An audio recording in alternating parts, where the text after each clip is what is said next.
विद्रोह कर रहा है, जो स्वयं अपने को परमात्मा घोषित करा रहा है। परमात्मा ऐसे भक्तों की रक्षा के लिए उसकी जब जहां जैसी आवश्यकता पड़ती है, उन परिस्थितियों को देखते हुए यदि प्रकट होता है, तो खंभा से प्रकट होने का अर्थ ये नहीं है कि भगवान जी उस खंभे में थे। खंभा से प्रकट होने का ये अर्थ नहीं है कि भगवान नरसिंह भगवान उस खंभे में थे। वहां की परिस्थिति को देखिए। हिरण्यकश्यप ने वर मांगा था कि न तो मैं धरती पर मरूं, न आसमान में, न दिन में मरूं, न रात में।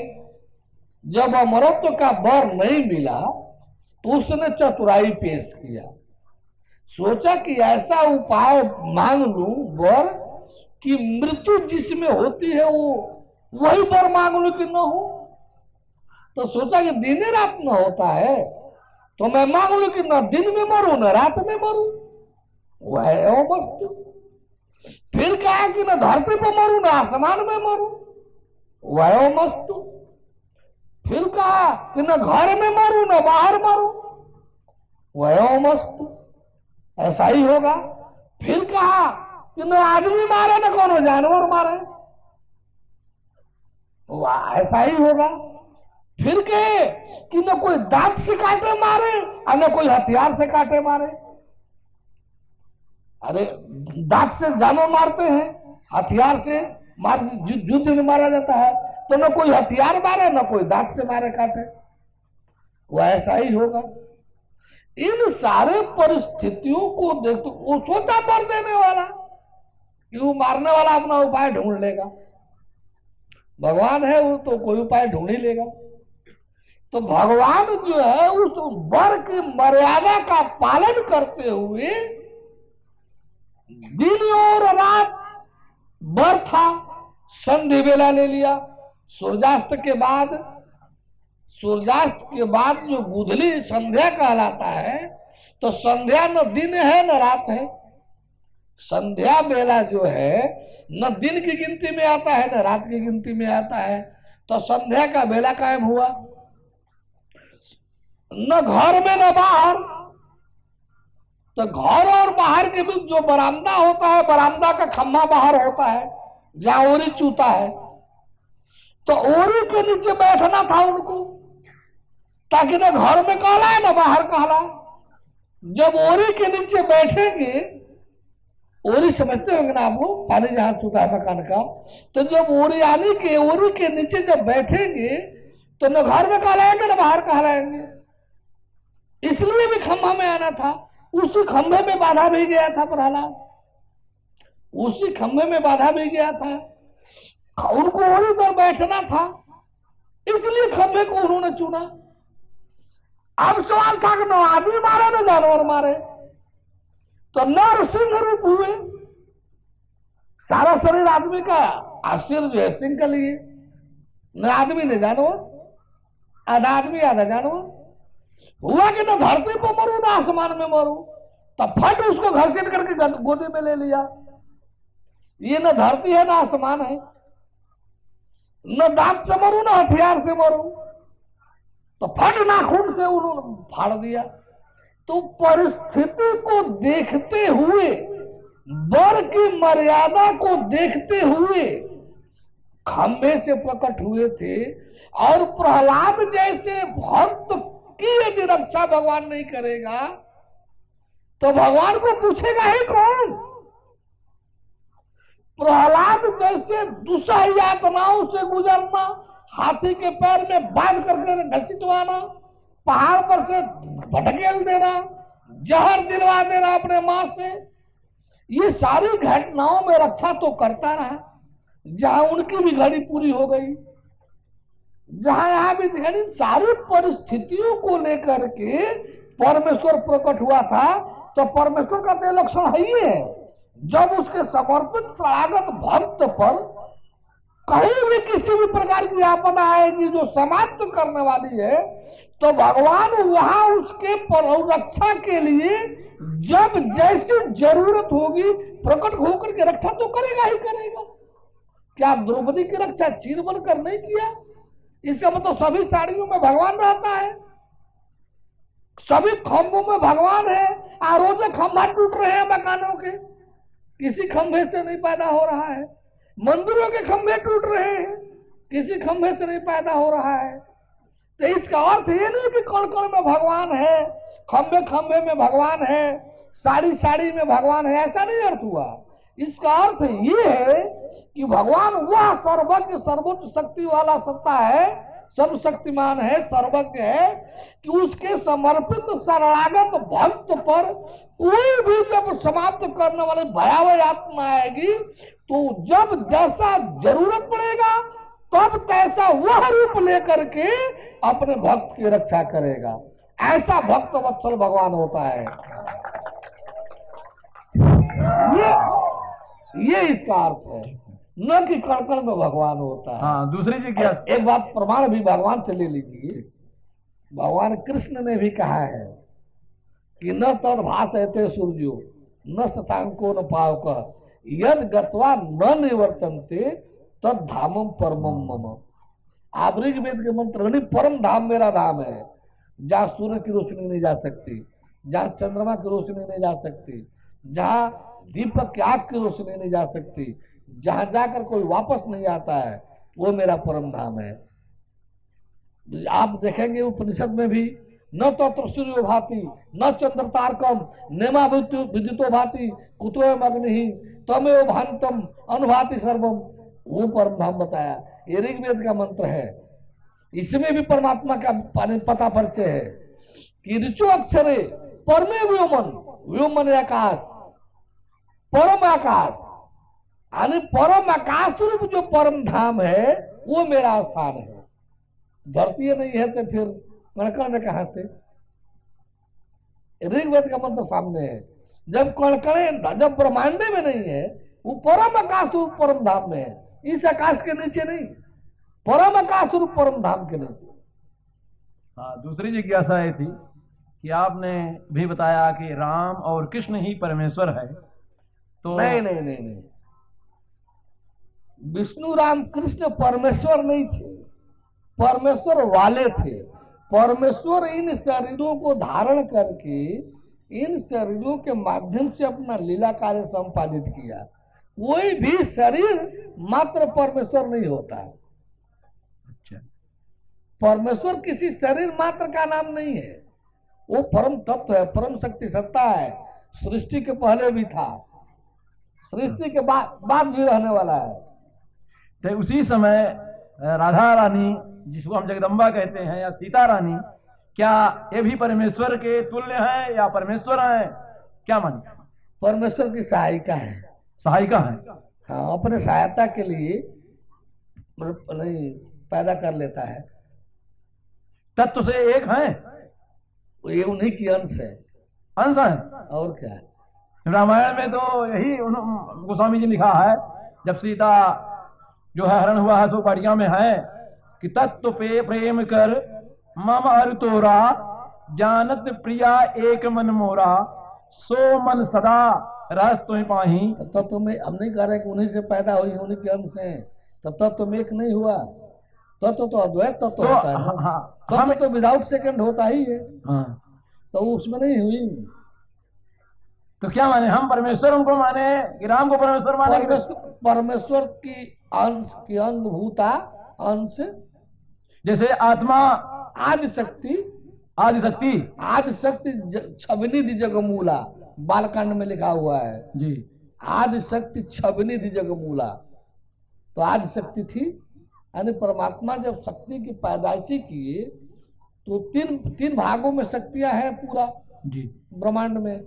एक सृष्टि उत्पन्न करने वाली शक्ति वो आदि शक्ति है, एक सृष्टि को स्थित रखने वाली शक्ति, एक सृष्टि को लय पर लय करने वाली शक्ति।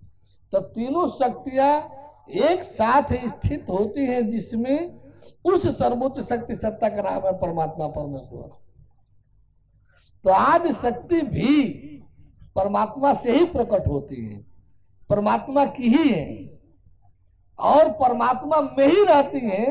जब परमात्मा को लीला कार्य करना होता है तो सहयोग के लिए उनको साथ लेकर के अपना लीला कार्य करने आते हैं।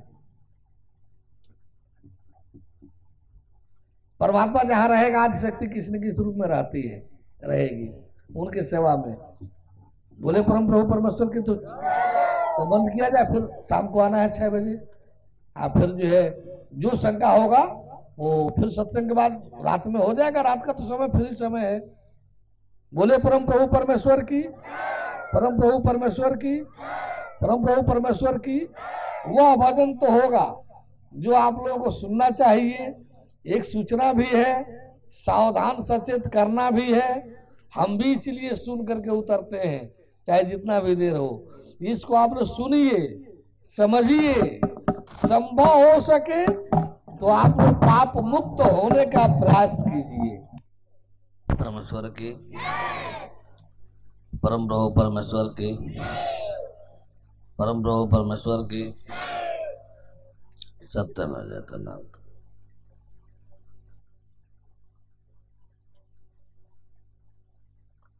आज इस सत्संग कार्यक्रम के तीसरे दिन का दूसरा सत्र है। अभी तक हम लोग मुख्य जो है चर्चा इस विषय पर करते आए कि हमारा मानव जीवन क्या है और किस लिए है। इसकी सही जानकारी, वास्तविक जानकारी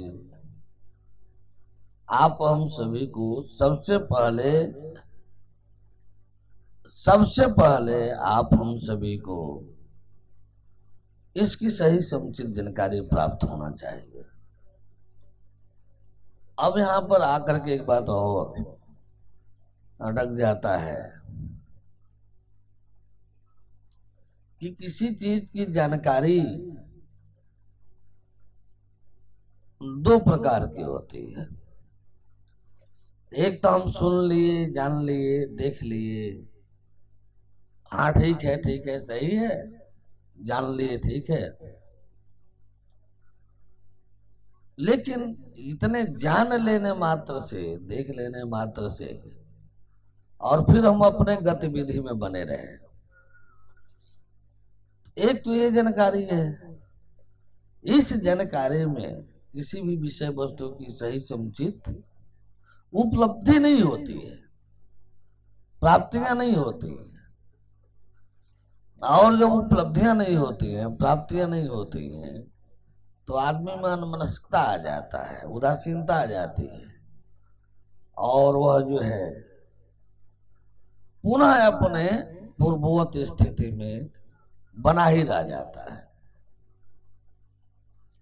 और एक जो सच्ची जानकारी है, वास्तविक जानकारी है, वह है कि किसी चीज को हम जाने अनजाने किसी गलत राह पर हैं, सही राह से वंचित हो चुके हैं, वास्तविक लाभ से, सही लाभ से वंचित हो चुके हैं।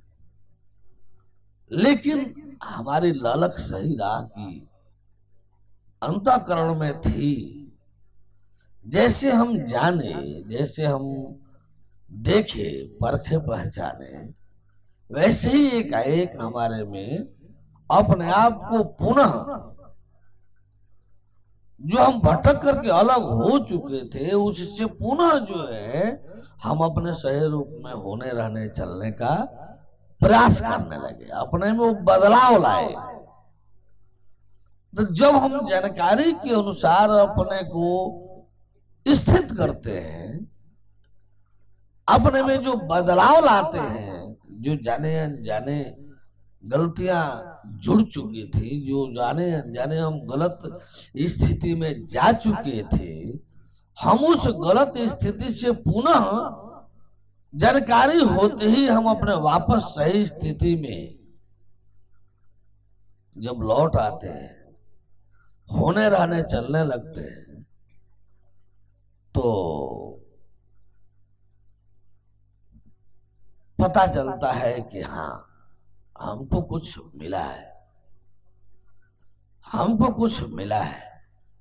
और वह मिलना और आगे अग्रसर होता जा रहा है, हमारे भावों को खींचता जाता है, और हम वैसा होते जाते हैं, और हमारी उपलब्धियां उत्तरोत्तर जो है बढ़ती हुई दिखाई देती है, जिससे हमारी विश्वसनीयता आस्था में परिवर्तित होने लगती है। और आगे बढ़ते क्रम में एक समय ऐसा आता है कि हम पूरा संतुष्ट होते हैं, और हमारी आस्था भी निष्ठा में बदल जाती है। फिर तो गिरने की संभावना समाप्त हो जाती है, फिर तो गिरने की संभावना समाप्त हो जाती है, और अपना वास्तविक रूप, अपने वास्तविक स्थिति सहज ही दिखने लगती है। किसी भी विषय वस्तु में, कहीं भी जब किसी कार्य का शुरुआत किया जाता है, जब किसी कार्य को प्रारंभ किया जाता है, तो थोड़ी कठिनाई महसूस होती है। भले ही उसमें कठिनाई न हो, भले ही उसमें कठिनाई न हो, फिर भी थोड़ी कठिनाई तो महसूस होती ही। एक कहाँ मनमाना जीवन शैली में जी रहे हैं, एक मनमाना जीवन शैली में जीने रहने चलने की आदत, एक मनमाना शैली, पार्श्विक शैली में रहने चलने की आदत, एक सर्वोत्तमता ली हुई भगवतीय स्थिति में रहने चलने का अभ्यास करना थोड़ा द्रोह तो लगता ही है। जहां हम मनुष्यत्व में नहीं है, मनुष्यत्व में भी नहीं है, मानवता का भी जीवन नहीं जी रहे हैं, पार्श्विक जीवन, आहार निद्रा भय में तुम एक ईमान संयम सच्चाई का जीवन, भगवदीय जीवन, मानवता से ऊपर दैवत्व जीवन, जैविक जीवन, इससे ऊपर आध्यात्मिक जीवन, ईश्वरीय जीवन, ब्रह्मनिष्ठ का जीवन, उससे भी ऊपर भगवदीय जीवन, भगवत्ता प्रधान जीवन।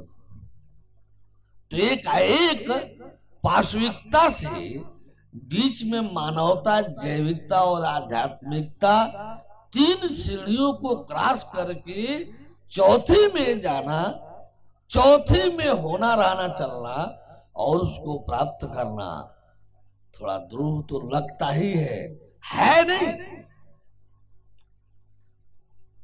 द्रोह है नहीं, लगता है कि कहा हम परमेश्वर वाले विधान में समर्पण शरणागति बहुत सरल है। सोचिए, ऐसा जीवन सच है। यदि थोड़ा सा संयम अपने को बरत ले,